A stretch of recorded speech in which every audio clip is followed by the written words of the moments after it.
जय शिवराय मित्रांनो, आज जरांगे पाटलांचा उपोषण 9वा दिवस होता आणि पाटलांनी उपोषणाला स्थगिती दिली। या 9-10 दिवसांमध्ये आम्हाला खूप सारे मराठा बांधव भेटले, खूप प्रेम भेटलं। आताही आम्ही अंतरवाली सराटीमध्येच आहेत। पाटील संभाजीनगरला गॅलेक्सी हॉस्पिटलला ॲडमिट झाले आहेत। एवढं प्रेम मराठा बांधवांकडून आम्हाला मिळत आहे।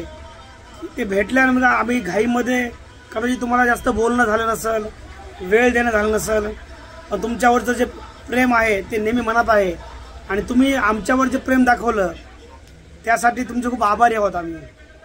खरंच जे आम्ही जे काम करतो का त्या कामाचं समाधान भेटतं तुम्हाला भेटल्याच्या नंतर, तुम्हाला बघितल्याच्या नंतर। काही काही वेळेस काय होतं, तुम्हाला आम्हाला भेटायचं असतंय, बोलायचं असतंय, परंतु आमचे व्हिडिओ शूटिंग असते, लाईव्ह असते, अनेक गोष्टी असतात। परत काही जणांचे आम्ही कॉल उचलू शकत नाहीत। समजून घ्या, आम्ही कॉल काय उचलू शकत नाहीत, कारण आमचं लाईव्ह असतंय।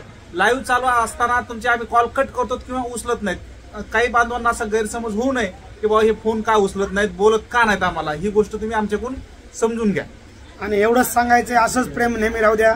आम्ही नेहमीच शेवटच्या श्वासापर्यंत फक्त जरांगे पाटलासोबत आणि समाजासोबत। एक मराठा, लाख मराठा, 6 कोटी मराठा।